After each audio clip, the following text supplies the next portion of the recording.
प्रिय श्रद्धालु को जय श्री कृष्ण, जय श्री राम, जय श्री राधे राधे, जय श्री महाकाल।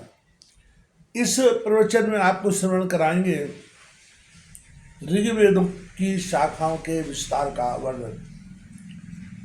श्री पराशर जी बोले, षष्ठी के आदि में ईश्वर से आविर्भूत वेद ऋक यजु आदि 4 पादों से युक्त और एक लक्ष्य मंत्र वाला था। उसी से समस्त कामनाओं को देने वाले अग्निहोत्रादि 10 प्रकार के यज्ञों का प्रचार हुआ।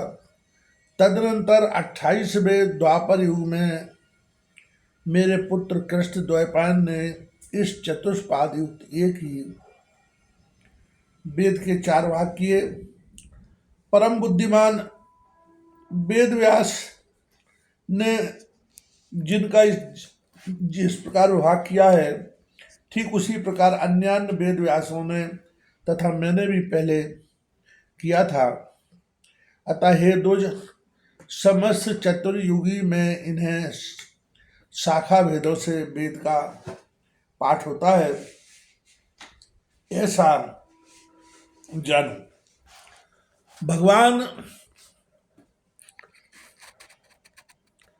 कृष्ण द्वैपायन को तुम साक्षात नारायण ही समझो, क्योंकि हे मैत्रेय, संसार में नारायण के अतिरिक्त अन्य और कौन महाभारत का रचयिता हो सकता है। हे मैत्रेय, द्वापर युग में मेरे पुत्र महात्मा कृष्ण द्वैपायन ने जिस प्रकार वेदों का विभाग किया था वह यथावत सुनो। जब ब्रह्मा जी की प्रेरणा से व्यास जी ने वेदों का विभाग करने का उपक्रम किया तो उन्होंने वेद का अंत तक अध्ययन करने में समर्थ 4 ऋषियों को शिष्य बनाया।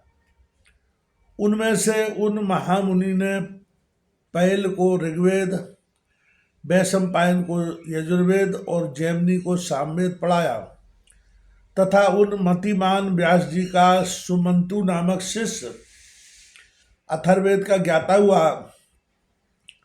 इनके सिवा सूत जातीय महाबुद्धिमान रोमहर्षण को महामुनि व्यास जी ने अपने इतिहास और पुराणों के विद्यार्थी रूप से ग्रहण किया।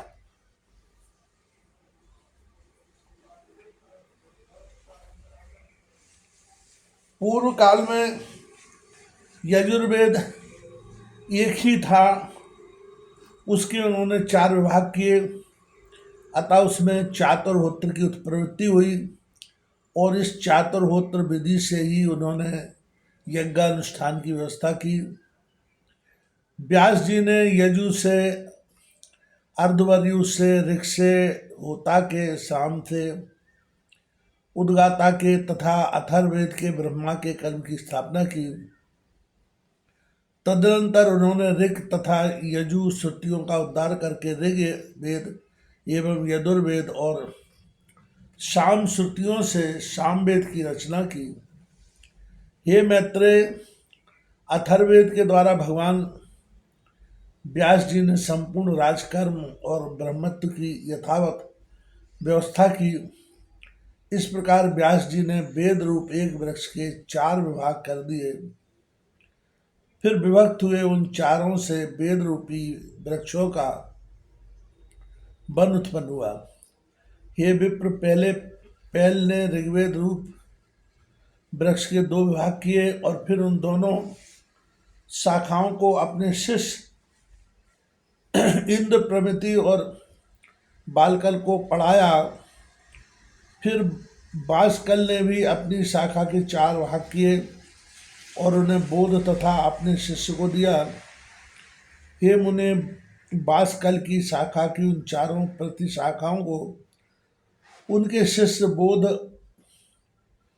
आग्नि माढ़क, याज्ञवल्क और पार्थन ने ग्रहण किया। हे मैत्रेय जी, इंद्र प्रमिति ने अपनी प्रति शाखा को अपने पुत्र महात्मा मांडुक्य को पढ़ाया। इस प्रकार शिष्य प्रशिष्य क्रम से शाखा का उनके पुत्रों और शिष्यों में प्रचार हुआ। इस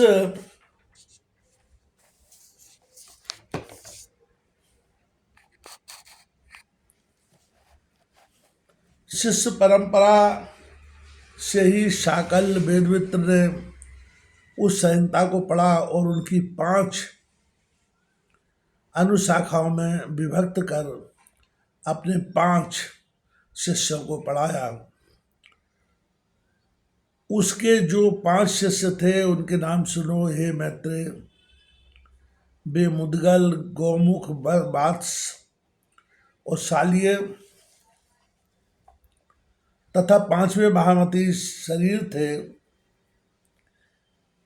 हे मुनि सत्तम, उनके एक दूसरे शिष्य शाकपूर्ण ने 3 वेद संहिताओं की तथा चौथे एक निरुक्त ग्रंथ की रचना की। उन संहिताओं का अध्ययन करने वाले उनके शिष्य महामुनि क्रौंच, बैतालिक और बलाक थे तथा निरुक्त का अध्ययन करने वाले एक चौथे शिष्य वेद वेदांग के पारगामी निरुक्तकार हुए। इस प्रकार वेद रूप वृक्ष की प्रतिशाखाओं से अनुशाखाओं की उत्पत्ति हुई। हे द्विजोत्तम, बाष्कल्य और भी 3 संहिताओं की रचना की। उनके उन संहिताओं को पढ़ाने वाले शिष्य काला यानी गार्ग तथा कथाजौ थे। इस प्रकार जिन्होंने संहिताओं की रचना की वे ब्रह्मवृक्ष कहलाए।